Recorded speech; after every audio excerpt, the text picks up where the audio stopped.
हाँ जी, स्टार्ट करते हैं बिना टाइम वेस्ट किए।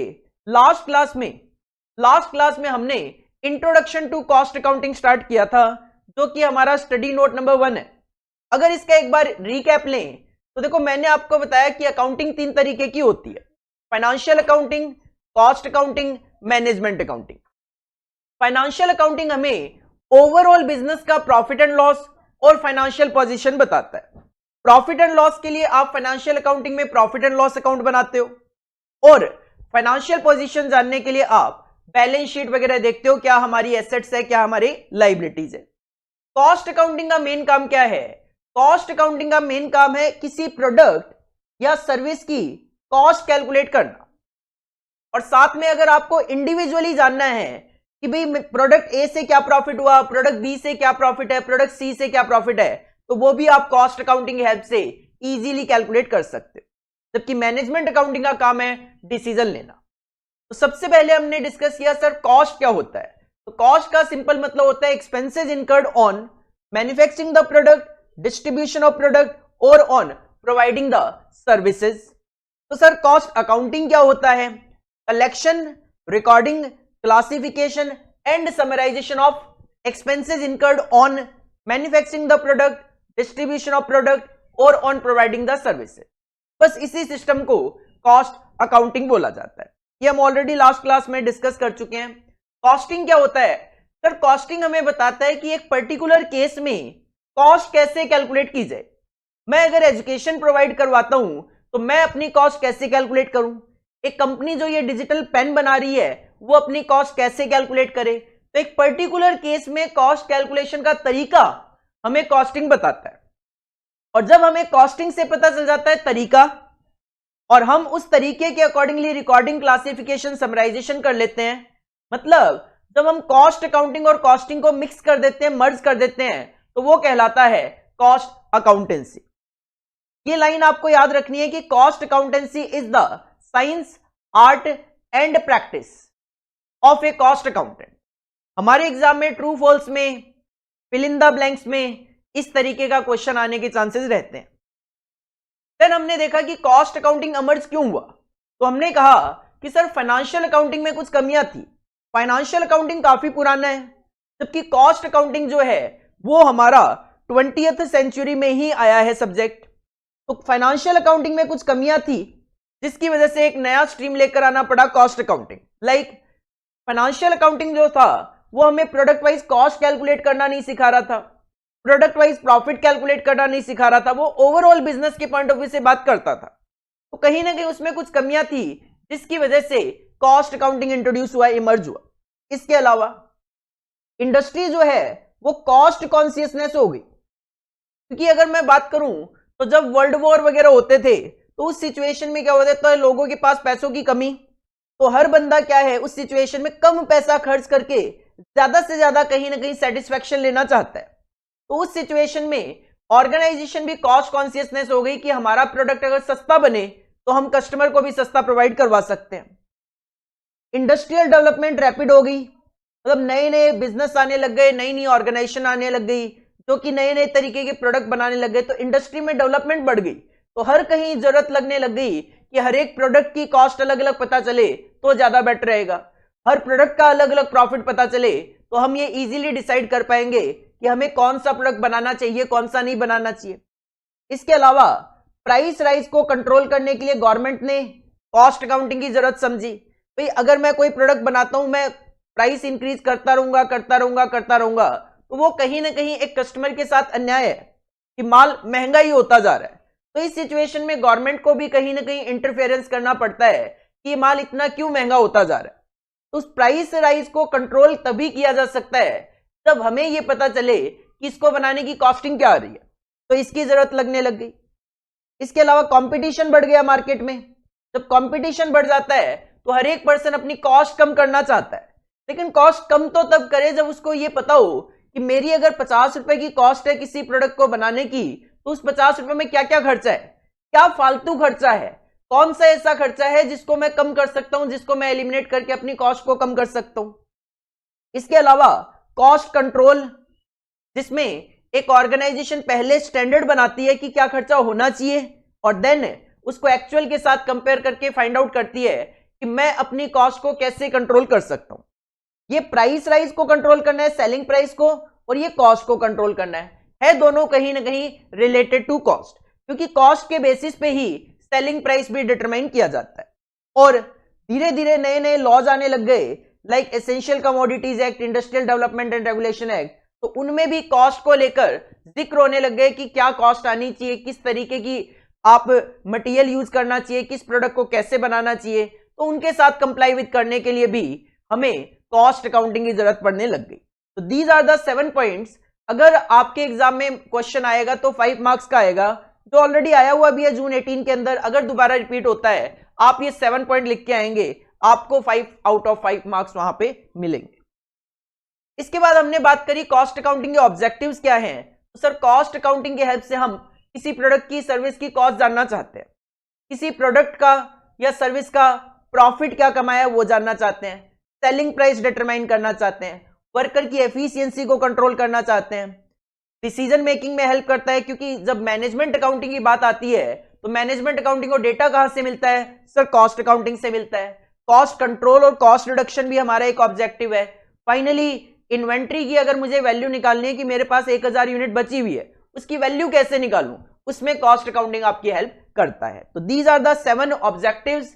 अगर क्वेश्चन आएगा तो वही 5 नंबर की वेटेज में आप इसमें से 6 या 7 पॉइंट वहां पे मेंशन करेंगे, एग्जामिनर 5 में से 5 नंबर आपको देगा। इसके बाद एक क्वेश्चन भी आया हुआ था, वो हमने डिस्कस करा था। देन हमने बात करी कॉस्ट अकाउंटेंसी का स्कोप क्या है, कहां कहां ये अप्लाई होता है। तो सर, कॉस्ट कैलकुलेशन में अप्लाई होता है, कॉस्ट अकाउंटिंग में अप्लाई होता है, लाइक रिकॉर्डिंग, क्लासिफिकेशन, समराइजेशन में, कॉस्ट कंट्रोल में अप्लाई होता है, कॉस्ट रिपोर्ट तैयार करने में अप्लाई होता है, कॉस्ट ऑडिट में हेल्प करता है, और कॉस्ट एनालिसिस में भी हेल्प करता है। दीज आर द 6 पॉइंट्स जो हमने स्कोप ऑफ कॉस्ट अकाउंटेंसी में डिस्कस किए थे।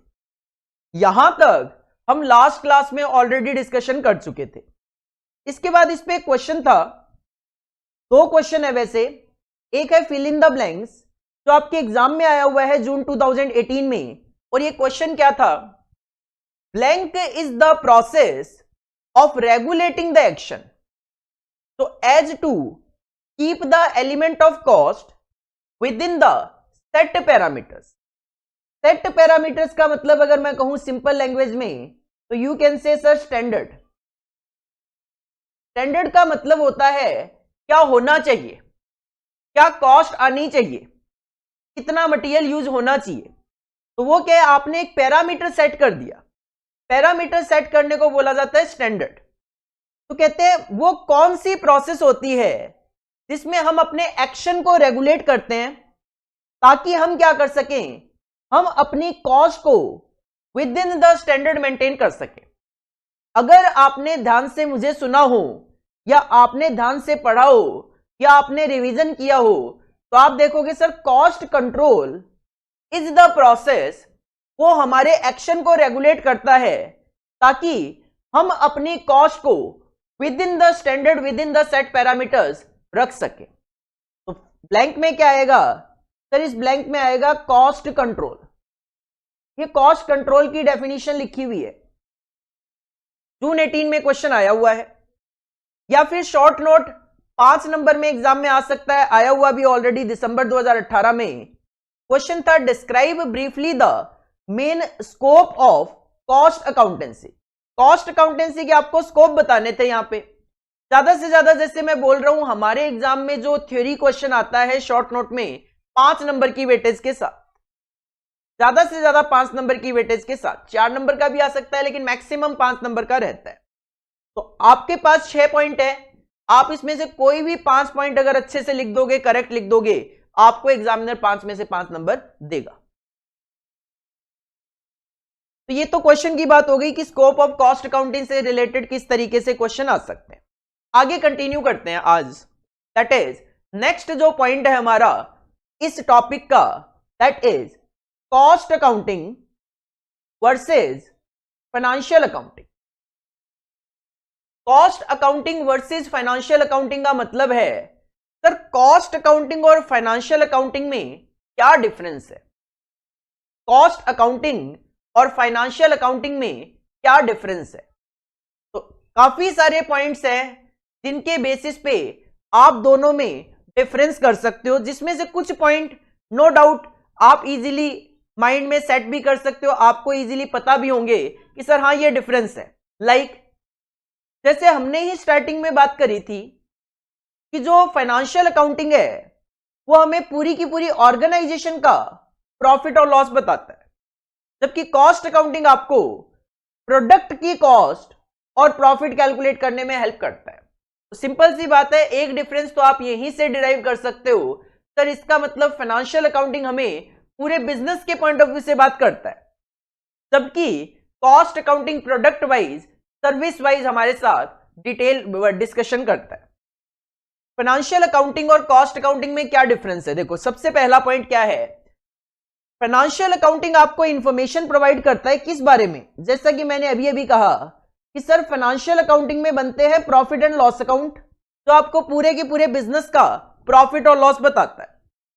फाइनेंशियल अकाउंटिंग में आप बनाते हो बैलेंस शीट, जिससे आप पूरे के पूरे बिजनेस की फाइनेंशियल पोजीशन को डिटरमाइन कर सकते हो कि हमारे बिजनेस की फाइनेंशियल पोजीशन क्या है, क्या एसेट्स है हमारे पास, क्या हमारी लायबिलिटीज है, क्या हमारी लिक्विडिटी पोजीशन है, क्या हमारी सॉल्वेंसी पोजीशन है, ये आप डिटरमाइन कर सकते हो। और ये इंफॉर्मेशन किसको प्रोवाइड करवाई जाती है, आपको थोड़ा सा भी आइडिया हो तो जो बैलेंस शीट है, प्रॉफिट एंड लॉस अकाउंट है, ये शेयर होल्डर्स को प्रोवाइड करवाई जाती है। शेयर होल्डर बिजनेस के ऑनर्स होते हैं, या फिर आप किसी भी बैंकिंग वगैरह से लोन लेने के लिए जाते हो तो वो सबसे पहले आपसे आपका प्रॉफिट एंड लॉस और बैलेंस शीट की डिमांड करेगी। तो फाइनेंशियल अकाउंटिंग क्या करता है, it provides the information about the profit and loss account and balance sheet. किसको? सर ऑनर्स को। ऑनर्स का मतलब शेयर होल्डर्स को, एंड अदर आउटसाइड पार्टीज या अदर आउटसाइड पार्टनर्स, जो कि कौन हो सकते हैं, जिनसे आप लोन लेने के लिए गए हो, बैंक वगैरह।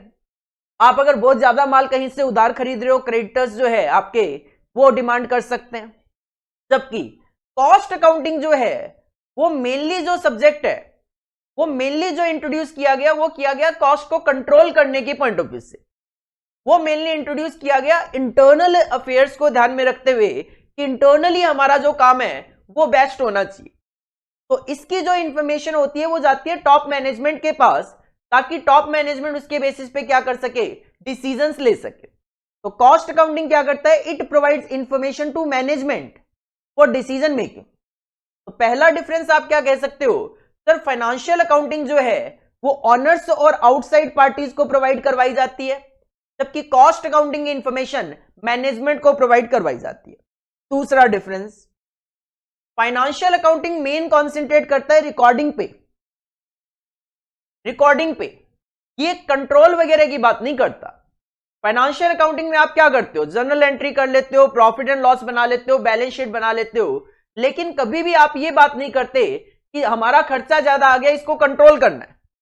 जबकि कॉस्ट अकाउंटिंग का तो मेन पर्पज ही क्या है कि सर अगर खर्चा ज्यादा आ रहा है तो हमें उसको कंट्रोल करना है। तो फाइनेंशियल अकाउंटिंग जो है इसका जोर किस पे है, इंफेसिस मतलब जोर है किस पे, it lays emphasis on recording aspect without attaching any importance to control. Control पे इसका बिल्कुल भी कॉन्सेंट्रेशन नहीं है, जबकि कॉस्ट अकाउंटिंग का तो मेन पर्पज ही कंट्रोल है। तो it provides a detailed system of control. आप देखोगे आगे जाके हम स्टैंडर्ड कॉस्टिंग का टॉपिक पढ़ते हैं, बजट एंड बजटरी कंट्रोल का टॉपिक पढ़ते हैं, मार्जिनल कॉस्टिंग का टॉपिक पढ़ते हैं। इनका मेन कॉन्सेंट्रेशन ही किस चीज पे है, कॉस्ट कंट्रोल पे। तो कॉस्ट अकाउंटिंग की बात करूं तो it provides a detailed system of control for किस चीज का कंट्रोल, सर कॉस्ट का। कॉस्ट कितने तरीके की होती है, सर मेनली 3 तरीके की कॉस्ट होती है, मटेरियल, लेबर और ओवरहेड्स। मटेरियल, लेबर और ओवरहेड्स। ओवरहेड्स मतलब इनडायरेक्ट नेचर के खर्चे, और बाकी मटेरियल और लेबर आप मेनली जो खर्चे होते हैं वो कवर कर सकते हो। These are the 3 element of cost.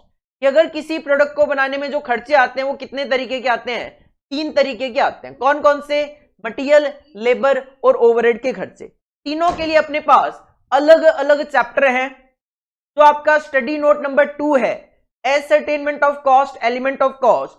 उसमें आप देखोगे 4 पार्ट है, material cost, employee cost also known as labour cost, direct expenses और ओवरहेड्स।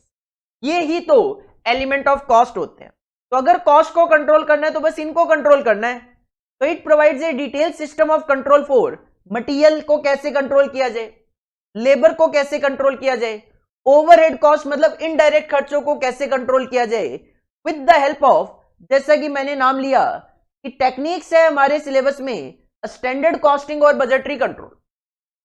स्टैंडर्ड कॉस्टिंग और बजटरी कंट्रोल क्या है? ये टेक्निक्स है। सर किस चीज की टेक्निक्स है? ये कॉस्ट को कंट्रोल करने की टेक्निक्स है।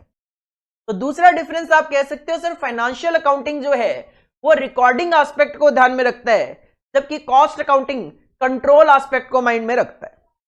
तीसरा पॉइंट, फाइनेंशियल अकाउंटिंग में हम बनाते हैं प्रॉफिट एंड लॉस अकाउंट, जिससे हमें अपने प्रॉफिट्स पता चल जाते हैं कि बिजनेस करके हमने क्या प्रॉफिट कमाया। बैलेंस शीट से हमें अपने बिजनेस की फाइनेंशियल पोजीशन पता चल जाती है। और नॉर्मली आप देखोगे ये जो प्रॉफिट एंड लॉस अकाउंट और बैलेंस शीट है ये एक स्पेसिफिक टाइम पीरियड में बनाए जाते हैं। लाइक नॉर्मली तो eight the end of the year, listed companies वगैरह है तो क्वार्टरली बना सकती है, लेकिन मुझे अगर हर हफ्ते डिटेल चाहिए तो ये नहीं बनाए जा सकते। लेकिन कॉस्ट अकाउंटिंग तो डिसीजन मेकिंग के लिए मैनेजमेंट को प्रोवाइड करवाती है इंफॉर्मेशन। तो मैनेजमेंट को जब इंफॉर्मेशन की जरूरत होगी तब वो इंफॉर्मेशन उनको प्रोवाइड करवाई जाती है।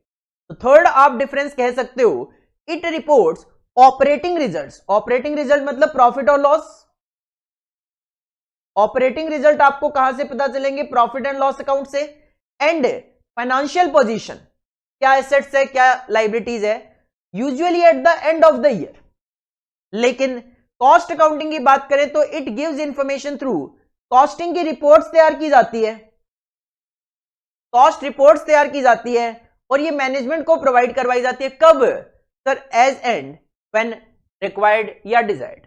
तो तीसरा डिफरेंस आप कह सकते हो कि सर फाइनेंशियल अकाउंटिंग में जो अकाउंटिंग होती है, profit and loss balance sheet जो बनते हैं एक स्पेसिफिक टाइम इंटरवल के बाद बनते हैं, normally at the end of the year. लेकिन ये नहीं कहूंगा कि हर company at the end of the year, जो लिस्टेड कंपनी है वो क्वार्टरली भी बनाती है, हाफ ईयरली भी आप बना सकते। लेकिन कॉस्ट अकाउंटिंग जो है जब डिमांड होगी, जब डिजायर्ड होगी, तब इंफॉर्मेशन प्रोवाइड करवाई जाती है। चौथे पॉइंट की अगर मैं बात करूं तो मैं बार बार बोल ही रहा हूं कि फाइनेंशियल अकाउंटिंग पूरे बिजनेस का प्रॉफिट और लॉस बताता है आपको, पूरे बिजनेस की फाइनेंशियल पोजीशन बताता है आपको, जबकि कॉस्ट अकाउंटिंग जो है वो कॉन्सेंट्रेट करता है प्रोडक्ट वाइज, सर्विस वाइज, कि इस प्रोडक्ट को बनाने की क्या कॉस्ट है, इस कैलकुलेटर को बनाने की क्या कॉस्ट है। तो प्रोडक्ट वाइज वो डिटेल में हमारे साथ डिस्कशन करता है। तो चौथा difference you can say, sir financial accounting whole business के लिए हमें इंफॉर्मेशन प्रोवाइड करवाता है, जबकि कॉस्ट अकाउंटिंग प्रोडक्ट वाइज हमें इंफॉर्मेशन प्रोवाइड करवाते हैं। Next fifth difference. Fifth difference की बात करूं तो फाइनेंशियल अकाउंटिंग जो है वो मेनली एक्सटर्नल ट्रांजैक्शंस रिकॉर्ड करते हैं। Financial accounts are concerned with external transaction. External का मतलब जो हमारी ऑर्गेनाइजेशन के अंदर ट्रांजैक्शन होते हैं वो रिकॉर्ड नहीं किए जाते। मैं माल खरीदता हूं, मैं माल बेचता हूं, मैं कलेक्शन करता हूं, मैं पेमेंट करता हूं, मैं एसेट्स खरीदता हूं, तो जो बाहर वाले लोगों से, थर्ड पार्टी से हम डील करते हैं वो ट्रांजैक्शन रिकॉर्ड किए जाते हैं फाइनेंशियल अकाउंटिंग में। तो financial accounts are concerned with external transaction, that is transactions between business concern हमारी ऑर्गेनाइजेशन और थर्ड पार्टी के बीच में। लेकिन कॉस्ट अकाउंटिंग की अगर मैं बात करूं तो कॉस्ट अकाउंटिंग में इंटरनल ट्रांजैक्शंस भी रिकॉर्ड किए जाते हैं। जैसे कि हम जब मटेरियल खरीद के लाते हैं तो उस मटेरियल को स्टोर में रखा जाता है। जब हम मटेरियल खरीद के लाते हैं तो मटेरियल को स्टोर में रखा जाता है, और जब प्रोडक्शन डिपार्टमेंट को जरूरत होती है तो स्टोर से निकाल के वो प्रोडक्शन डिपार्टमेंट में भेज दिया जाता है। जब प्रोडक्शन डिपार्टमेंट प्रोडक्ट कंप्लीट कर लेता है तो वो उसको वेयर हाउस में भेज देता है,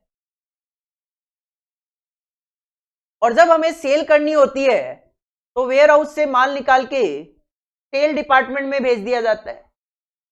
अगर मैं फाइनेंशियल अकाउंटिंग की बात करूं, फाइनेंशियल अकाउंटिंग कहता है भाई स्टोर से मटेरियल प्रोडक्शन डिपार्टमेंट में गया, वेयर हाउस में गया, सेल डिपार्टमेंट में गया, है तो हमारा ही ना।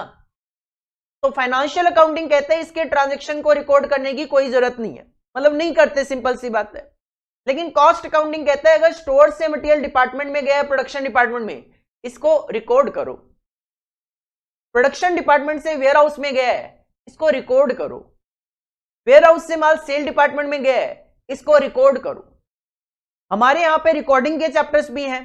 क्लास नंबर 1 में मैंने आपको बताया था कि हमारे इंटीग्रेटेड अकाउंट्स और नॉन इंटीग्रेटेड अकाउंट्स दो सिस्टम है अकाउंटिंग मेंटेन करने के कॉस्ट अकाउंटिंग में।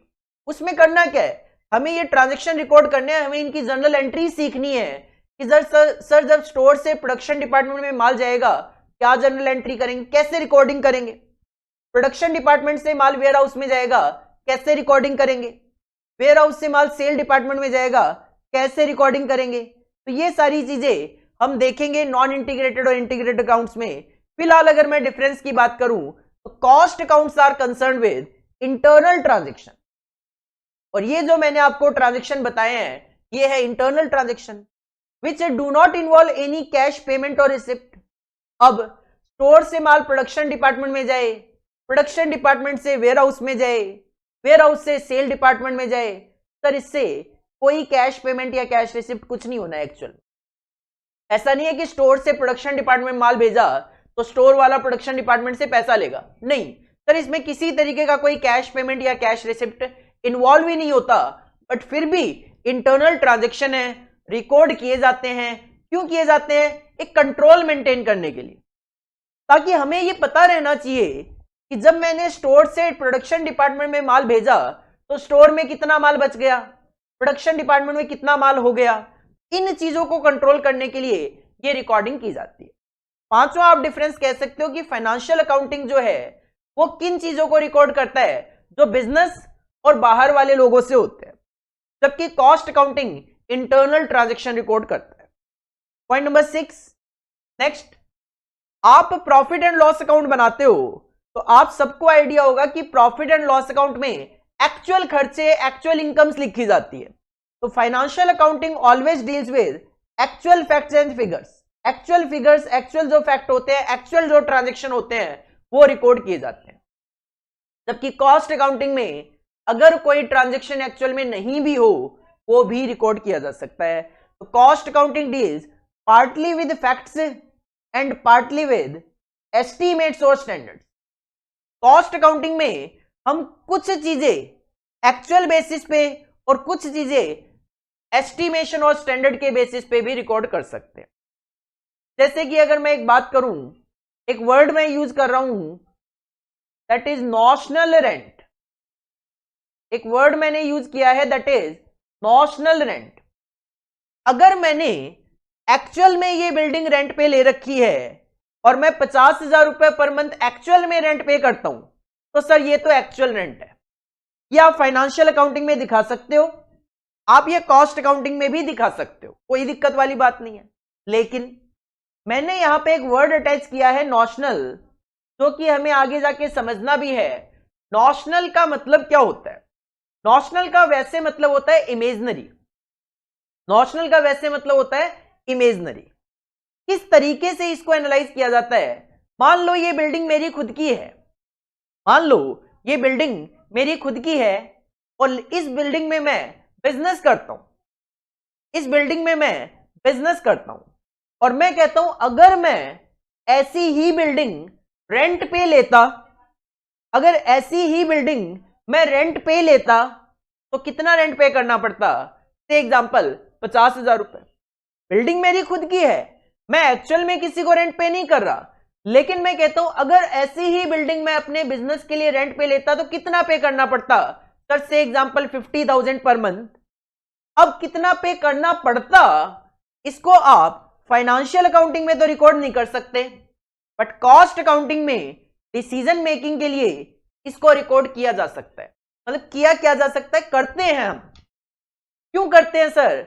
ये इसलिए करते हैं, मैं कहता हूं ऐसी ही बिल्डिंग मैं रेंट पे लेता तो 50,000 रुपए का मुझे रेंट पे करना पड़ता, तो मैं ये भी तो कह सकता हूं कि अगर ये बिल्डिंग में मैं बिजनेस ना करके इस बिल्डिंग को किसी को रेंट पे दे देता 50,000 रुपए मिलते। अगर इस बिल्डिंग में मैं बिजनेस ना करके इसको रेंट पे देता तो मुझे 50,000 रुपए मिलते। अब मान लो मैं बिजनेस कर रहा हूं, और बिजनेस से मैं कमा रहा हूं हर महीने 30,000, तो ये कोई समझदारी वाली बात थोड़ी ना है।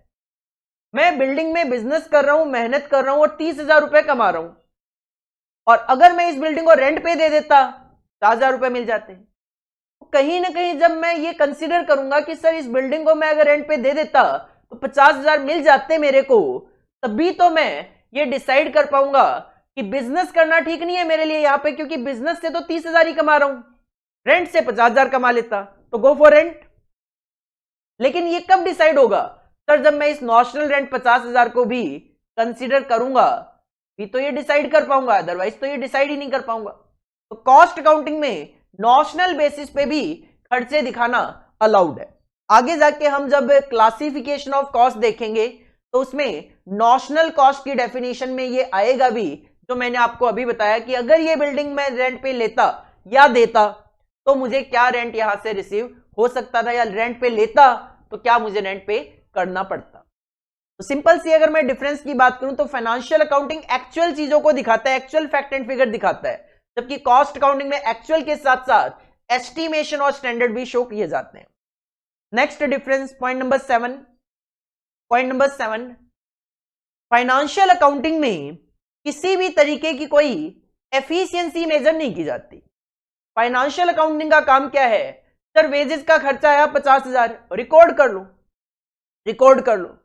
कॉस्ट अकाउंटिंग में भी खर्चा 50,000 आया, आप रिकॉर्ड तो कर लो, लेकिन साथ में यह भी देखा जाएगा कि क्या वर्कर एफिशिएंटली काम कर रहा है कि नहीं कर रहा। अगर एक वर्कर को बोला गया भाई 1 घंटे में 10 यूनिट बनानी है तेरे को, तो क्या उसने 10 यूनिट बना के दी कि नहीं दी, और अगर नहीं दी तो क्यों नहीं दी। तो 7th पॉइंट क्या कहता है? Financial accounting does not consider efficiency of workers और प्लांट एंड मशीनरी। वर्कर की एफिशिएंसी भी नहीं चेक करते, प्लांट एंड मशीनरी की एफिशिएंसी भी नहीं चेक करते। भाई जितना बन गया ठीक है, जितना बिक गया ठीक है, रिकॉर्ड कर लो बस। जबकि कॉस्ट अकाउंटिंग कहता है भाई तुझे बोला था कि 1 घंटे में 10 यूनिट बनानी है, तूने 8 ही क्यों बनाई, उसके रीजन फाइंड आउट करो। तो cost accounting consider efficiency of workers और प्लांट एंड मशीन। भाई एक प्लांट है, एक मशीन है, उस पे 1 घंटे में 20 यूनिट बन जानी चाहिए, लेकिन 15 ही बनी, क्यों बनी भाई, 15 क्यों बनी, उसके रीजन फाइंड आउट करो ताकि आप अपनी एफिशिएंसी को इंप्रूव कर सको, अपना प्रोडक्टिविटी बढ़ा सको। प्रोडक्टिविटी मतलब 1 घंटे में प्रोडक्शन बढ़ा सको आप। तो 7th पॉइंट क्या कहता है? फाइनेंशियल अकाउंटिंग वर्कर्स और प्लांट एंड मशीनरी की एफिशिएंसी कंसीडर नहीं करता, जबकि कॉस्ट अकाउंटिंग करता है। कॉस्ट अकाउंटिंग करता है। इसके बाद point number 8, stocks are valued at cost और market price whichever is lower. Financial accounting में चलता है अकाउंटिंग स्टैंडर्ड 2, और अकाउंटिंग स्टैंडर्ड कहता है कॉस्ट और market price whichever is lower. Cost और market price whichever is lower. Cost और market price whichever is lower.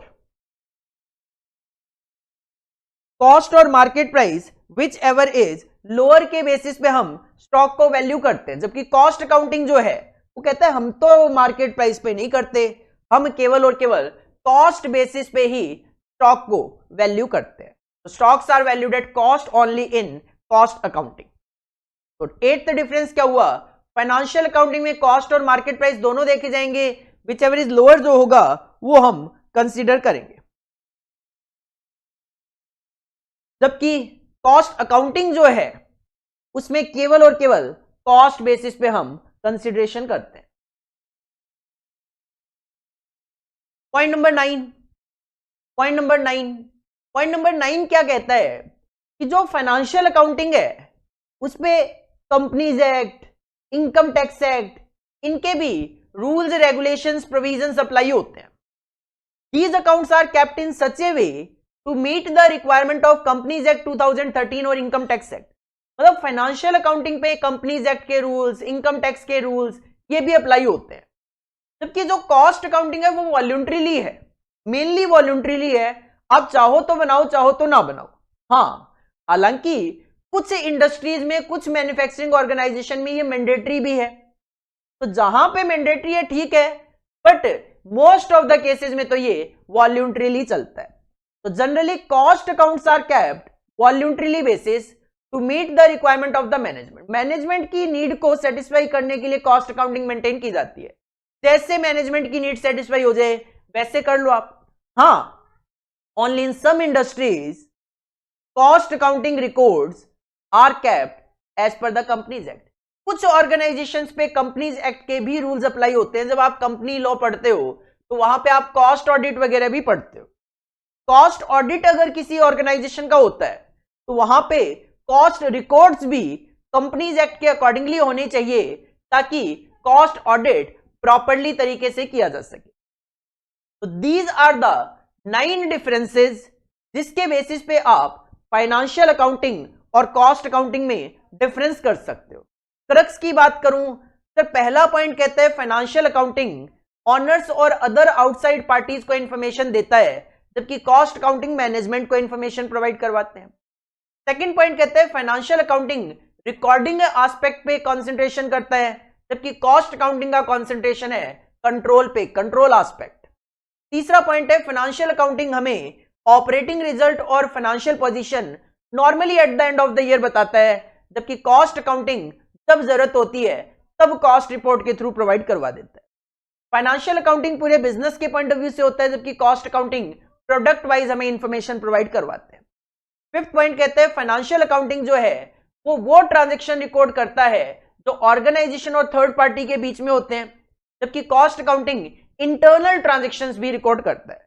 Point number 6 कहते हैं फाइनेंशियल अकाउंटिंग एक्चुअल फिगर्स और fact के बेसिस पे तैयार किए जाते हैं, जबकि कॉस्ट अकाउंटिंग में एक्चुअल्स के साथ साथ एस्टीमेट्स और स्टैंडर्ड्स भी कंसीडर किए जाते हैं। पॉइंट नंबर 7 कहते हैं फाइनेंशियल अकाउंटिंग वर्कर्स और प्लांट एंड मशीनरी की एफिशिएंसी कंसीडर नहीं करते, जबकि कॉस्ट अकाउंटिंग वर्कर्स और प्लांट एंड मशीनरी की एफिशिएंसी को भी कंसीडर करते हैं।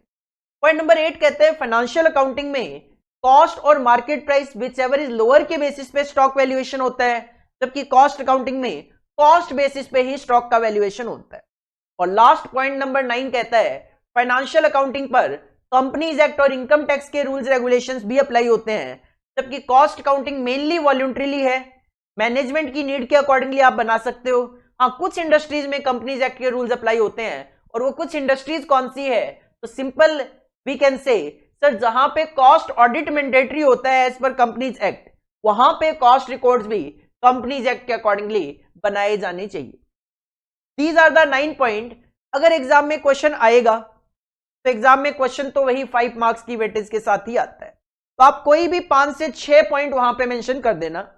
कई बार तो एग्जामिनर लिख भी देता है एनी 5 पॉइंट्स, एनी 6 पॉइंट्स, तो उससे क्या हो जाता है एक लिमिट बन जाती है कि किसी बच्चे को 9 याद है तो वो 9 लिखने में टाइम ना वेस्ट करे। 5 या 6 जो एग्जामिनर ने बोला है वही आपको मेंशन करने हैं।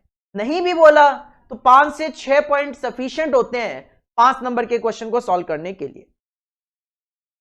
आई होप हमें ये चीज अंडरस्टैंड भी हुई होगी, और कुछ पॉइंट्स आई होप मैं आपको याद भी करवा पाया हूं। अगर आप इसको एक बार रिवाइज करेंगे आपको इजीली चीजें और बेटर समझ में आ जाएगी। एक fill in the blanks question भी है मेरे पास जो कि आपके एग्जाम में आ जाता है कई बार कि in cost accounting stocks are valued at blank only. तो हमने अभी अभी पढ़ा कि फाइनेंशियल अकाउंटिंग में तो कॉस्ट और market price whichever is lower चलता है, लेकिन कॉस्ट अकाउंटिंग में कॉस्ट पे स्टॉक का वैल्यूएशन होता है। तो इस ब्लैंक में आपको लिखना है cost only. In cost accounting stocks are valued at cost only, केवल और केवल कॉस्ट पे। चलिए जी आगे बढ़ते हैं। इसके बाद आता है मैनेजमेंट अकाउंटिंग। वैसे तो हमारा जो सब्जेक्ट है उसका नाम कॉस्ट अकाउंटिंग ही है, सेकेंड ग्रुप में आपके कॉस्ट एंड मैनेजमेंट अकाउंटिंग है, बट हमें यहां पे इंट्रोडक्शन टू कॉस्ट अकाउंटिंग में कॉस्ट अकाउंटिंग का मैनेजमेंट अकाउंटिंग के साथ रिलेशन बताया गया, जिसकी वजह से मैनेजमेंट अकाउंटिंग भी समझना जरूरी है कि सर मैनेजमेंट अकाउंटिंग क्या होता है। तो थोड़ा सा कंसंट्रेट करने की कोशिश करो जरा वर्डिंग्स पे, वर्डिंग से समझने की कोशिश करते हैं सर इसका मीनिंग क्या है। देखो अकाउंटिंग का मतलब तो कहीं ना कहीं रिकॉर्डिंग वगैरह से कंसीडर किया जाता है, जब भी अकाउंटिंग वर्ड आता है तो उसका मतलब कहीं ना कहीं recording, classification, summarization, interpretation, analysis, इन चीजों से लिया जाता है। यहां पे अगर मैं अकाउंटिंग की बात करूं तो यहां पे अकाउंटिंग का काम है, यहां पे अकाउंटिंग का मतलब है इंटरप्रिटेशन, एनालिसिस। क्योंकि कॉस्ट अकाउंटिंग जो है वो क्लासिफिकेशन, रिकॉर्डिंग और समराइजेशन तो कर लेता है, लेकिन जब उस डेटा को एनालाइज करने की बात आती है, उस डेटा को इंटरप्रेट करके कुछ डिसीजन लेने की बात आती है, तो वहां पे इन्वॉल्वमेंट हो जाता है मैनेजमेंट का। तो मैनेजमेंट अकाउंटिंग में अकाउंटिंग का मतलब जो है वो एनालिसिस और इंटरप्रिटेशन से है। और मैनेजमेंट अकाउंटिंग मतलब, सर मैनेजमेंट जब भी वर्ड आता है आप लोगों के लिए नया तो नहीं है, आप 11th-12th क्लास में ही मैनेजमेंट की डेफिनेशन पढ़ते हो। मैनेजमेंट जहां पे भी आ जाए तो हमारे माइंड में कुछ वर्ड्स आने शुरू हो जाते हैं। सर मैनेजमेंट का काम होता है प्लानिंग करना, ऑर्गेनाइजिंग करना, स्टाफिंग करना, कंट्रोल करना, डिसीजन लेना, ये मैनेजमेंट का काम है।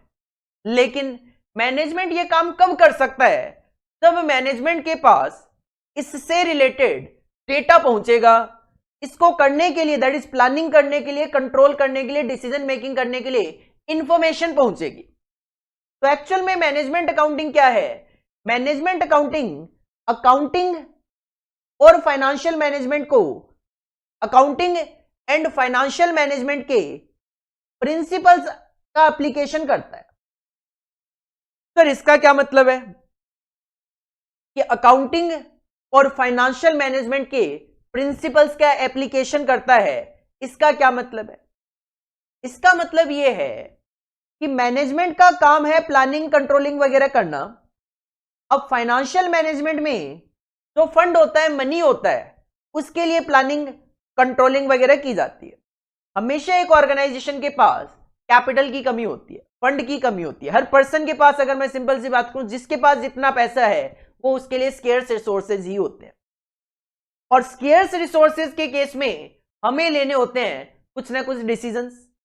तो एक्चुअल में मैनेजमेंट अकाउंटिंग का काम क्या होता है? मैनेजमेंट अकाउंटिंग का काम यह है कि वो डेटा कलेक्ट करे। वो डेटा कलेक्ट करे कहां से? एक तो अकाउंटिंग से। ध्यान देना, यहां पे केवल फाइनेंशियल अकाउंटिंग नहीं लिखा हुआ।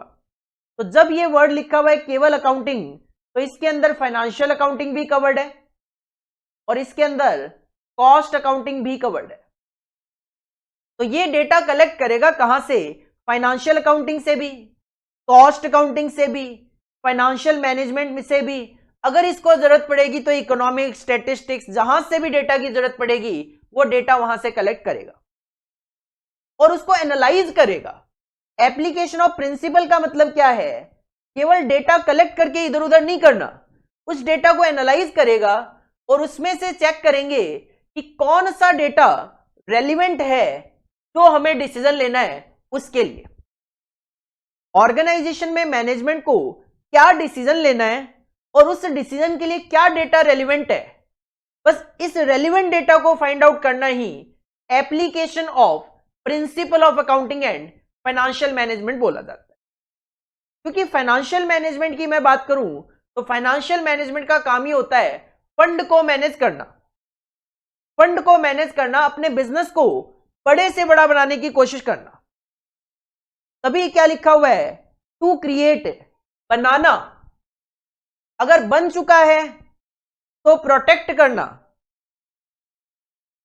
एंड ट्राई करना किसके लिए? इंक्रीज क्या sir? Value of a stakeholder. Value of stakeholder का मतलब अगर मैं सिंपल सी बात करूं सर, बिजनेस की value. Value of stakeholder का मतलब होता है सिंपल बिजनेस की वैल्यू। तो सिंपल सी बात है, मैनेजमेंट चाहता क्या है? मैनेजमेंट चाहता है ऐसे डिसीजन लेना जिससे उसका बिजनेस बड़े से बड़ा बन जाए, जिससे उसका बिजनेस जो है उसकी वैल्यू ज्यादा से ज्यादा हो। भाई हम मार्केट में सुनते हैं कि भारत पे जो कंपनी है उसकी वर्थ 20,000 करोड़ है। वो क्या है? 20,000 करोड़ क्या है?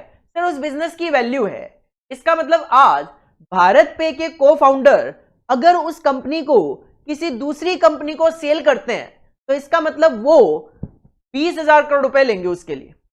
20,000 करोड़ रुपए की वो कंपनी है।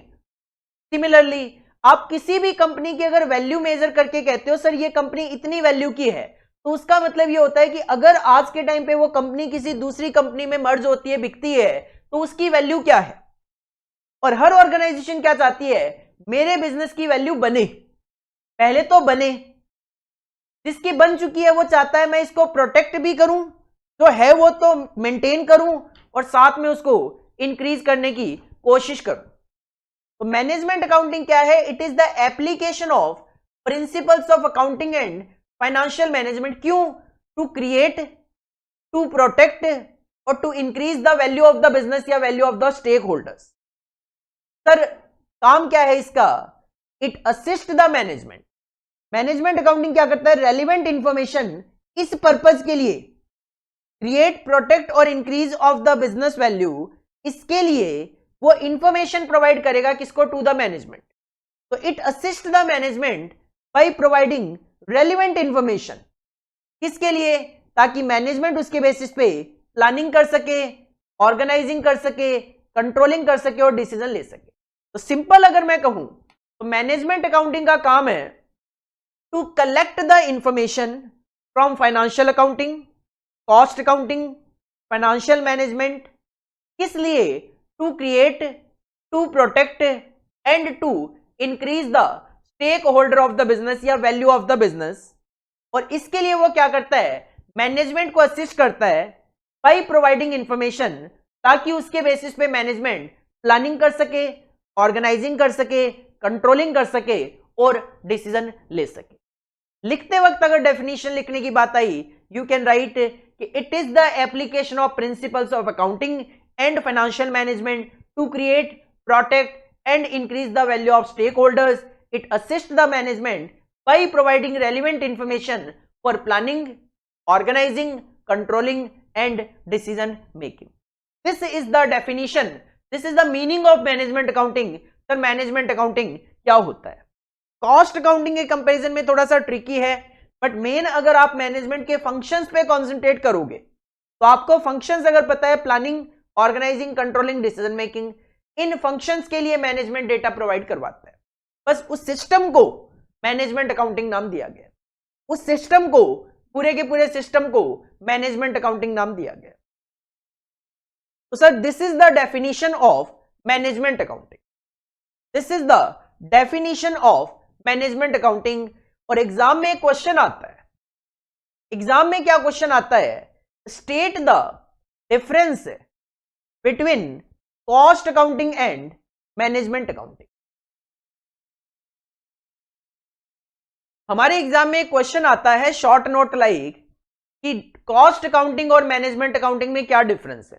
जब भी आपको डिफरेंसेस पूछे जाएं, जब भी आपको डिफरेंसेस पूछे जाएं तो हमेशा पहले तो मीनिंग लिख दिया करो, शॉर्ट में मीनिंग लिख दिया करो। जैसे कॉस्ट अकाउंटिंग का मीनिंग क्या है, 1 से 2 लाइन में लिख दो। मैनेजमेंट अकाउंटिंग का मीनिंग क्या है, 1 से 2 लाइन में शॉर्ट में लिख दो। उसके बाद आप डिफरेंसेस लिखना शुरू करो, उसके बाद आप डिफरेंसेस लिखना शुरू करो। और सर क्या डिफरेंसेस हैं कॉस्ट अकाउंटिंग और मैनेजमेंट अकाउंटिंग?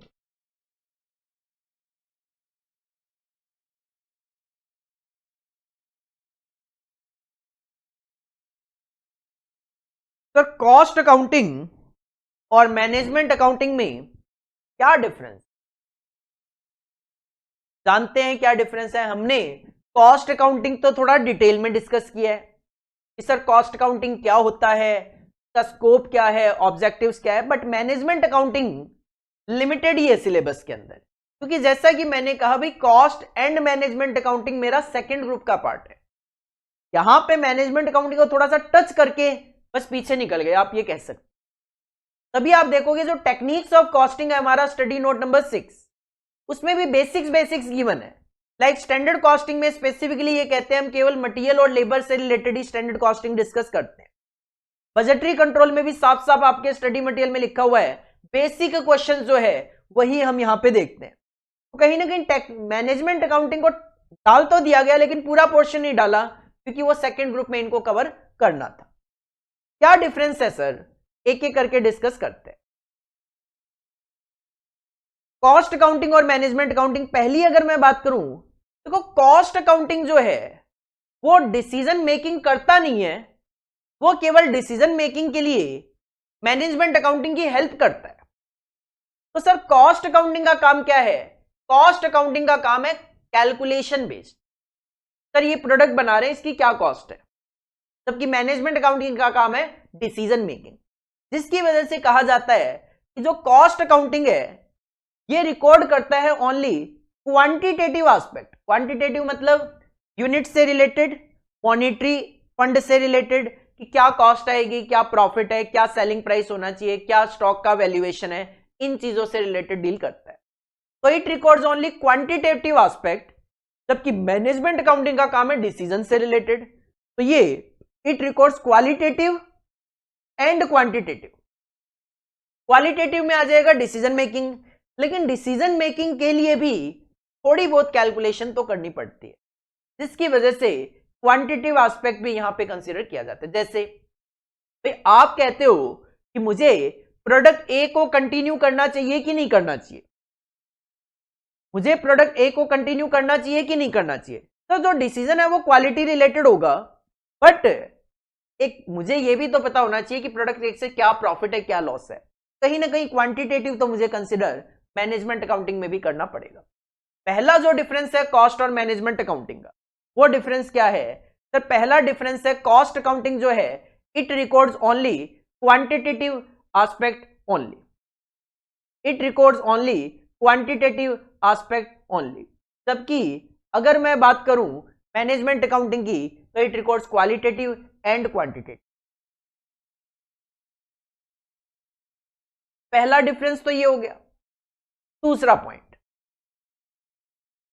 कॉस्ट अकाउंटिंग जो है it focus attention on past and current operation. Cost accounting mainly किन चीजों में डील करता है कि सर मैं ये प्रोडक्ट बना चुका हूं, इसकी मेरी क्या कॉस्ट आई ये कैलकुलेट कर लेता हूं, या फिर मैं ये प्रोडक्ट बना रहा हूं तो मेरी ये कॉस्ट इनकर हो रही है। लेकिन मैनेजमेंट अकाउंटिंग का काम है डिसीजन मेकिंग, और डिसीजन हमेशा फ्यूचर के लिए लिए जाते हैं, ना कि पास्ट और जो चल रहा है उसके लिए। तो कॉस्ट अकाउंट फोकस करता है on past and current operation की जो मैं बना चुका हूं उसका क्या खर्चा है, या जो बन रहा है उसका क्या खर्चा आ रहा है, जबकि मैनेजमेंट अकाउंटिंग कॉन्सेंट्रेट करता है फ्यूचर पे। तो दूसरा डिफरेंस क्या है? कॉस्ट अकाउंटिंग का फोकस है पास्ट एंड प्रेजेंट पे, जबकि मैनेजमेंट अकाउंटिंग का फोकस डिसीजन मेकिंग मतलब फ्यूचर से related. Next point number 3, cost accounts are generally kept voluntarily unless prescribed by cost accounting record rules under the companies act. अभी अभी हम पीछे भी पढ़ के आए थे जब हम फाइनेंशियल अकाउंटिंग और कॉस्ट अकाउंटिंग में डिफरेंस देख रहे थे कि कॉस्ट अकाउंटिंग वैसे तो वॉल्यूंटरीली है, लेकिन कुछ जगह वो मैंडेटरी भी है, कुछ जगह कंपनीज एक्ट के भी रूल्स रेगुलेशन यहां पे अप्लाई हो जाते हैं कॉस्ट अकाउंटिंग में। तो मैं कॉस्ट अकाउंटिंग को 100% वॉल्यूंटरीली नहीं कह सकता, काफी हद तक वॉल्यूंटरीली है, बट कुछ जगह कॉस्ट अकाउंटिंग रिकॉर्ड रूल्स है जो अप्लाई हो जाते हैं अंडर द कंपनीज एक्ट। लेकिन मैनेजमेंट अकाउंटिंग से रिलेटेड कंपनीज एक्ट कुछ नहीं कहता, बिल्कुल शांत। मैनेजमेंट अकाउंटिंग तो 100% वॉल्यूंटरीली है, आप डिसीजन लो ना लो, कंपनीज एक्ट ये थोड़ी ना बोलेगा डिसीजन लेना पड़ेगा, भाई जबरदस्ती थोड़ी ना डिसीजन लेने के लिए। तो maintenance of management accounting records is purely voluntary. तीसरा डिफरेंस क्या है सर? कॉस्ट अकाउंटिंग वॉल्यूंटरी तो है, लेकिन कुछ जगह कंपनीज एक्ट के रूल्स रेगुलेशन अप्लाई होते हैं। उन रूल्स का नाम क्या है? कॉस्ट अकाउंटिंग रिकॉर्ड रूल्स इनका नाम है, जो कि आपको फाइनल में आपके एक सब्जेक्ट है कॉस्ट एंड मैनेजमेंट ऑडिट का, कॉस्ट ऑडिट का, उसमें आपको देखने को मिलेंगे। जबकि management accounting 100% voluntarily, pure voluntarily. Fourth point, cost accounting is more concern with short term planning. Cost accounting में प्लानिंग हो जाती है, कर लेते हैं हम थोड़ी सी प्लानिंग, लेकिन शॉर्ट टर्म करते हैं, जबकि मैनेजमेंट अकाउंटिंग शॉर्ट टर्म और लॉन्ग टर्म दोनों प्लानिंग करता है। Management accounting is concern equally with short range and long range planning, क्योंकि जैसा कि मैंने कहा कॉस्ट अकाउंटिंग जो है वो करंट ऑपरेशन पे भी ध्यान देता है। तो थोड़ा बहुत प्लानिंग तो हम कर लेते हैं कि भाई आज शाम तक क्या बनाना है, लेकिन मैनेजमेंट अकाउंटिंग जो है वो शॉर्ट टर्म भी करता है, लॉन्ग टर्म भी डिसीजन लेने होते हैं। ये मशीन रिप्लेस करनी है कि नहीं करनी, जो मशीन 10 साल चलने वाली है, इस प्रोडक्ट को लॉन्च करना है कि नहीं करना, जिसकी लाइफ 10 साल 20 साल 100 साल कुछ भी हो सकती है। Management accounting short term planning, cost accounting short term planning, management accounting short term plus long term planning. Fifth point of difference जो है वो कहते हैं cost accounting system can be installed without A prior management accounting system. आप अपनी organisation में cost calculation का जो सिस्टम है वो फॉलो कर सकते हो, भले आपकी ऑर्गेनाइजेशन में मैनेजमेंट अकाउंटिंग सिस्टम ना हो। लेकिन मैनेजमेंट अकाउंटिंग को तो डिसीजन लेने के लिए डेटा कलेक्ट करना है और उसके लिए कॉस्ट अकाउंटिंग एक इंपॉर्टेंट सोर्स ऑफ डेटा है। मैनेजमेंट अकाउंटिंग को इंस्टॉल नहीं कर सकते अगर आपकी ऑर्गेनाइजेशन में कॉस्ट अकाउंटिंग नहीं है तो। Management accounting can not be installed without A proper cost accounting system. तो कॉस्ट अकाउंटिंग आप इंस्टॉल कर सकते हो विदाउट मैनेजमेंट अकाउंटिंग, लेकिन मैनेजमेंट अकाउंटिंग की कोई रेलेवेंसी नहीं रह जाएगी अगर आपकी ऑर्गेनाइजेशन में एक सक्सेसफुल कॉस्ट अकाउंटिंग सिस्टम नहीं होगा तो। और सिक्स्थ और जो लास्ट डिफरेंस आप क्रिएट कर सकते हो दोनों में, तो you can say sir cost accounting जो है इट एम्स, क्या एम है इसका, measuring the economic performance of cost centres. Cost centre का मेनली मतलब लिया जाता है डिपार्टमेंट से, हालांकि हम इसकी प्रॉपर डेफिनेशन पार्ट 2 जो है इंट्रोडक्शन टू कॉस्ट अकाउंटिंग का उसमें डिस्कस करने वाले हैं। कॉस्ट सेंटर का मतलब है कोई भी डिपार्टमेंट, कोई भी लोकेशन जिसके लिए आप कॉस्ट कैलकुलेट कर सकते हो। मतलब सिंपल सी बात यह है, कोई भी सेंटर जिसके लिए कॉस्ट कैलकुलेट की जा सकती है। कोई भी पर्सन, कोई भी लोकेशन, कोई भी डिपार्टमेंट, कोई भी बिजनेस जिसके लिए आप कॉस्ट कैलकुलेट कर सकते हो, that can be called as cost centre. तो कॉस्ट अकाउंटिंग का कॉन्सेंट्रेशन किस पे है, कॉस्ट सेंटर की परफॉर्मेंस मेजर करने से रिलेटेड। भाई मैं कहूं प्रोडक्शन मैनेजर है, मैं प्रोडक्शन मैनेजर की परफॉर्मेंस मेजर करना चाह रहा हूं, तो प्रोडक्शन मैनेजर जो है उसको कॉस्ट सेंटर बोल दिया जाएगा।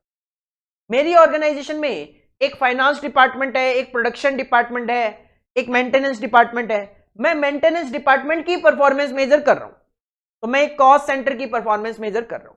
तो कॉस्ट अकाउंटिंग का मेन एम क्या है, कॉस्ट सेंटर्स की परफॉर्मेंस को मेजर करना कि भाई काम कैसा चल रहा है।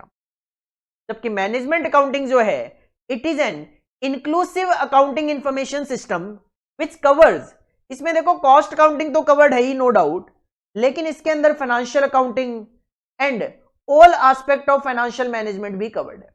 तो सिंपल कहूं तो कॉस्ट अकाउंटिंग अपने आप में एक सिंगल अकाउंटिंग सिस्टम है जिसका मेन पर्पज है इकोनॉमिक परफॉर्मेंस मेजर करना ऑफ कॉस्ट सेंटर।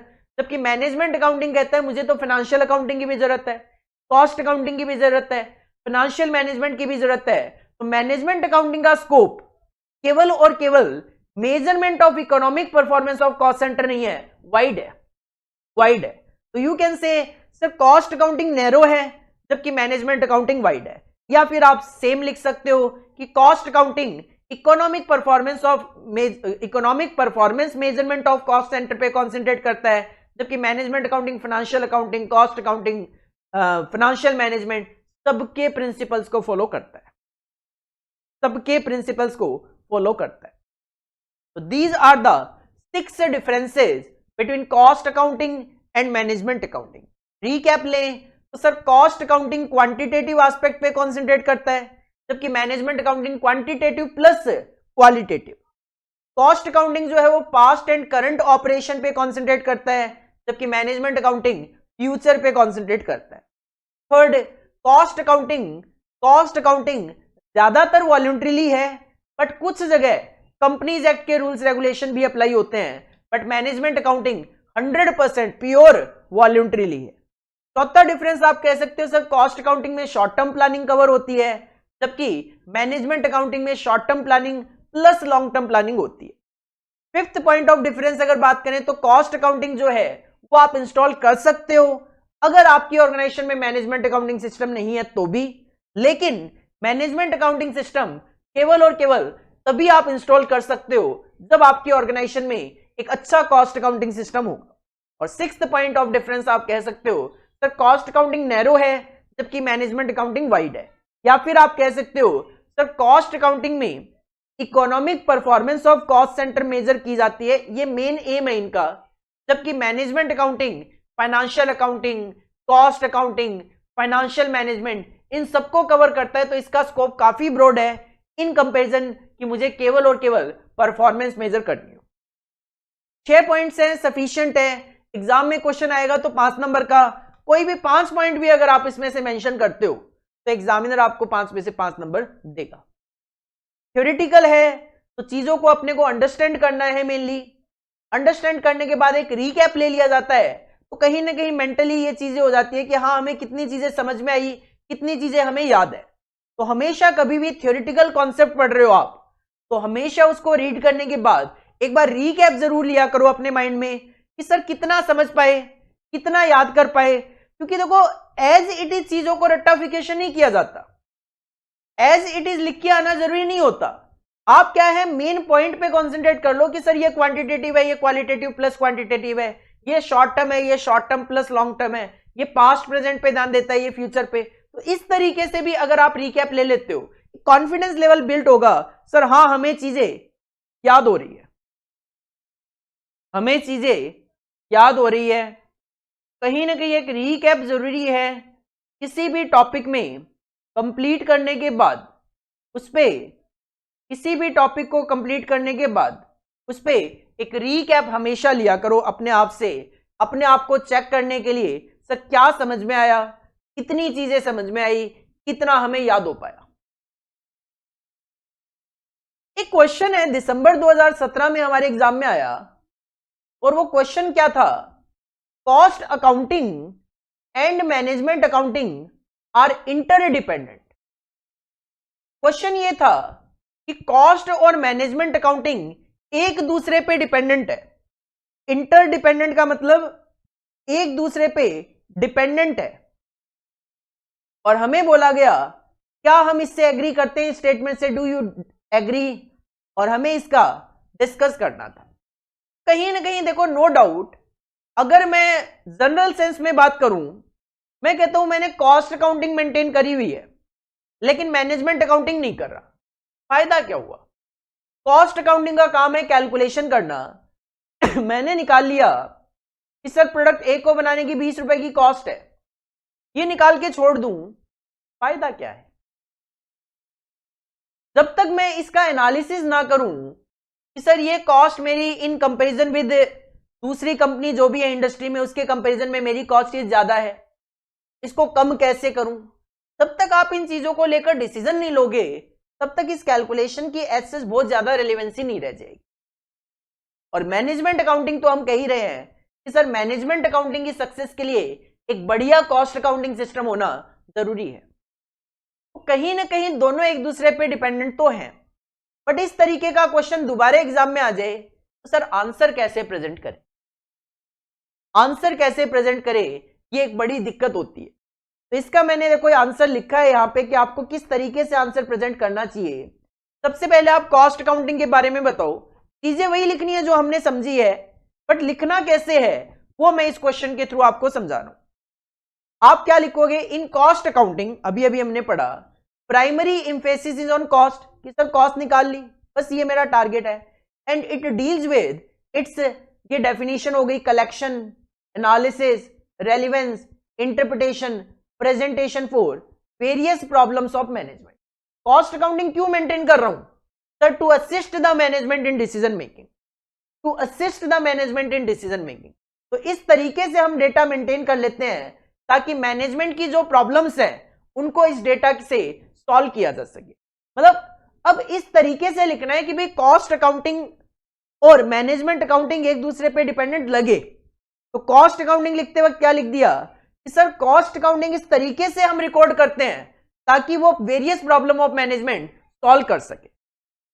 और मैनेजमेंट अकाउंटिंग क्या करता है सर? मैनेजमेंट अकाउंटिंग क्या करता है, यूटिलाइज करता है, यूज करता है इस इंफॉर्मेशन को ताकि वो बेस्ट डिसीजंस ले सके। तो इट यूटिलाइजेज, मतलब मैनेजमेंट क्या करता है, यूटिलाइज करता है क्या, प्रिंसिपल्स एंड प्रैक्टिसेस ऑफ, कौन कौन सी सर? फाइनेंशियल अकाउंटिंग भी, कॉस्ट अकाउंटिंग भी, फाइनेंशियल मैनेजमेंट भी।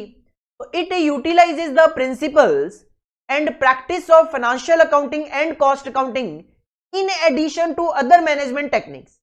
इसका मतलब यही है कि फाइनेंशियल मैनेजमेंट वगैरह भी आप यूज कर सकते हो. क्यों यूज करते हो sir? For efficient operations of A business, ताकि एक बिजनेस, एक ऑर्गेनाइजेशन एफिशिएंटली अपना काम कर सके. एफिशिएंटली काम करने का मतलब है कम से कम कॉस्ट में काम कर सके और ज्यादा से ज्यादा हम प्रॉफिट जनरेट कर सके, अपने बिजनेस की वैल्यू ज्यादा से ज्यादा बना सके. It widely uses different techniques from various branches of knowledge. जैसा कि मैंने कहा, मैनेजमेंट अकाउंटिंग को तो डिसीजन के पॉइंट ऑफ व्यू से डेटा चाहिए. उसको जहां से लगेगा कि भाई यहां से मेरे लिए इंपॉर्टेंट इंफॉर्मेशन मिल सकती है, वो वहां से ले लेगा. Like statistics, mathematics, economics, law, psychology, to assist the management in its task. और टास्क क्या होता है? देखो, सिंपल सी बात करूं, कॉस्ट को कम से कम रखना, प्रॉफिट को ज्यादा से ज्यादा रखना. टास्क ऑफ मैक्सिमाइजिंग प्रॉफिट्स और मिनिमाइजिंग लॉसेस. मिनिमाइजिंग लॉसेस के साथ साथ आप मिनिमाइजिंग कॉस्ट भी कह सकते हो. सर, हर बिजनेस का मोटिव यही होता है, कॉस्ट कम से कम आए, प्रॉफिट ज्यादा से ज्यादा आए. द मेन थर्स्ट मतलब aim in management accounting is towards determining policy and formulating plans to achieve desired objective of management. देखो, हर एक बिजनेस का कोई ना कोई ऑब्जेक्टिव होता है, एम होता है. तो उस ऑब्जेक्टिव को अचीव करने के लिए मैनेजमेंट क्या करता है? पॉलिसी बनाते हैं, प्लान बनाते हैं, ताकि उस प्लान को फॉलो करके, उन पॉलिसीज को फॉलो करके एक ऑर्गेनाइजेशन अपने ऑब्जेक्टिव्स अचीव कर सके. तो आप देख सकते हो, कॉस्ट अकाउंटिंग किसके लिए काम करता है? मैनेजमेंट के लिए.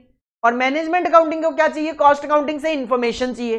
तो you can say from the above discussion it may be concluded that cost accounting and management accounting are interdependent, greatly related and inseparable.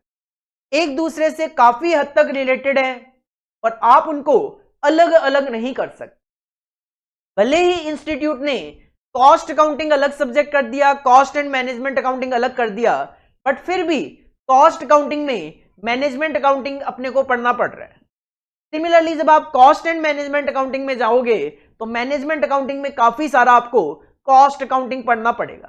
क्यों सर? दोनों एक दूसरे पे इंटरडिपेंडेंट है, इसलिए हमें हर जगह इन दोनों को एक साथ देखना पड़ता है. These are greatly related, these are inseparable and these are interdependent.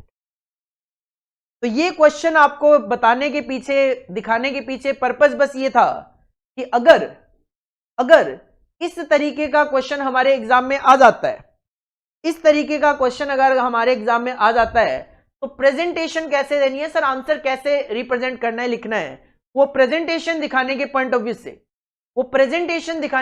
View से, मैंने आपके सामने ये आंसर रिप्रेजेंट किया है. इसके बाद नेक्स्ट पॉइंट आता है advantages of cost accounting. Next point आता है एडवांटेजेस ऑफ कॉस्ट अकाउंटिंग. इसके बाद नेक्स्ट पॉइंट आता है हमारा advantages of cost accounting. Advantages of cost accounting. Sir, जो कॉस्ट अकाउंटिंग है, क्या फायदे हैं इसके? क्यों पढ़ रहे हैं हम कॉस्ट अकाउंटिंग? कॉस्ट अकाउंटिंग को पढ़ने के फायदे क्या है? What are the significance, what are the benefits of cost accounting? What are the benefits of cost accounting? लेकिन मैं ये जो पॉइंट है, ये जो टॉपिक है, वो आज डिस्कस नहीं कर रहा. तो आज की क्लास हम यहीं पे फिनिश करेंगे. आज की जो क्लास है वो हम यहां पे फिनिश करेंगे. आज की जो क्लास है वो हम यहां पे फिनिश करेंगे. और आज की क्लास में हमने क्या डिस्कस किया है वो देख लेते हैं. सर, आज की क्लास में हमने डिस्कशन किया है कि कॉस्ट अकाउंटिंग और फाइनेंशियल अकाउंटिंग में क्या डिफरेंस है. सर, एक रीकैप ले लेते हैं क्या डिफरेंस है. फाइनेंशियल अकाउंटिंग जो है वो इंफॉर्मेशन प्रोवाइड करवाता है ऑनर्स और आउटसाइड पार्टीज को, जबकि कॉस्ट अकाउंटिंग इंफॉर्मेशन प्रोवाइड करता है मैनेजमेंट को, ताकि वो उसके बेसिस पे डिसीजन ले सके. फाइनेंशियल अकाउंटिंग मेन कॉन्सेंट्रेट करता है रिकॉर्डिंग एस्पेक्ट पे, कॉस्ट अकाउंटिंग कंट्रोल एस्पेक्ट देखता है. फाइनेंशियल अकाउंटिंग जो है वो eight the end of the period हमें ऑपरेटिंग रिजल्ट्स, फाइनेंशियल पोजीशन बताता है, जबकि कॉस्ट अकाउंटिंग हमें इंफॉर्मेशन जब जरूरत होती है तब प्रोवाइड करवा देता है। फाइनेंशियल अकाउंटिंग पूरे बिजनेस के पॉइंट ऑफ व्यू से इंफॉर्मेशन देता है, जबकि कॉस्ट अकाउंटिंग प्रोडक्ट वाइज हमें इंफॉर्मेशन प्रोवाइड करवाते हैं। फाइनेंशियल अकाउंटिंग जो है वो ट्रांजैक्शन रिकॉर्ड करते हैं between business organisation and third party, जबकि जो कॉस्ट अकाउंटिंग है वो इंटरनल ट्रांजैक्शंस भी रिकॉर्ड करते हैं। फाइनेंशियल अकाउंटिंग जो है वो एक्चुअल फैक्ट और फिगर पे ही कॉन्सेंट्रेट करते हैं, जबकि कॉस्ट अकाउंटिंग में एक्चुअल के साथ साथ एस्टिमेट्स और स्टैंडर्ड्स भी कंसीडर किए जाते हैं। फाइनेंशियल अकाउंटिंग जो है वो वर्कर्स और प्लांट एंड मशीनरी की एफिशिएंसी मेजर नहीं करते, जबकि कॉस्ट अकाउंटिंग वर्कर्स और प्लांट एंड मशीनरी की एफिशिएंसी भी मेजर करते हैं। फाइनेंशियल अकाउंटिंग में स्टॉक का वैल्यूएशन होता है कॉस्ट और market price whichever is lower, जबकि कॉस्ट अकाउंटिंग में ये केवल और केवल कॉस्ट पे वैल्यू किया जाता है। फाइनेंशियल अकाउंटिंग पे इनकम टैक्स के, कंपनीज एक्ट के रूल्स एंड रेगुलेशंस भी अप्लाई होते हैं, जबकि अगर मैं कॉस्ट अकाउंटिंग की बात करूं तो कॉस्ट अकाउंटिंग वॉलंटरीली है मेनली। हाँ, कुछ इंडस्ट्रीज में cost accounting records as per companies act maintain किए जाते हैं। देन हमने मैनेजमेंट अकाउंटिंग की डेफिनेशन देखी। It is the application of principles of accounting and financial management. Sir क्यों? To create, protect and increase the value of the stakeholders. It assist the management in या फिर by providing relevant information for planning, organising, decision making, controlling, इनमें उनकी help करता है। तो sir क्या difference है कॉस्ट अकाउंटिंग और मैनेजमेंट अकाउंटिंग में? कॉस्ट अकाउंटिंग जो है वो क्वांटिटेटिव एस्पेक्ट पे कॉन्सेंट्रेट करता है, जबकि management accounting qualitative plus quantitative है। कॉस्ट अकाउंटिंग जो है वो पास्ट और प्रेजेंट पे कॉन्सेंट्रेट करता है, जबकि मैनेजमेंट अकाउंटिंग फ्यूचर पे कॉन्सेंट्रेट करता है। कॉस्ट अकाउंटिंग वॉलंटरीली है, मोस्टली वॉलंटरी है, लेकिन कुछ इंडस्ट्रीज में कंपनीज एक्ट के रूल्स अप्लाई हो जाते हैं, जबकि management accounting 100% voluntarily. Cost accounting short term planning, management accounting short term plus long term planning consider करता है। कॉस्ट अकाउंटिंग इंस्टॉल किया जा सकता है without management accounting, but management accounting install नहीं किया जा सकता without cost accounting. Cost accounting जो है वो कॉस्ट सेंटर्स जो है, दैट इज जो डिपार्टमेंट है, उनकी परफॉर्मेंस को मेजर करने पे कॉन्सेंट्रेट करता है, जबकि मैनेजमेंट अकाउंटिंग जो है वो financial accounting, cost accounting, financial management सबको कवर करता है। मतलब इसका स्कोप ज्यादा ब्रॉड है in comparison with cost accounting. और साथ में मैंने आपको ये क्वेश्चन भी बताया किस तरीके से प्रेजेंटेशन अपने को देनी है। This is all about for today class. Next class में मिलते हैं नेक्स्ट क्लास में। Thank you.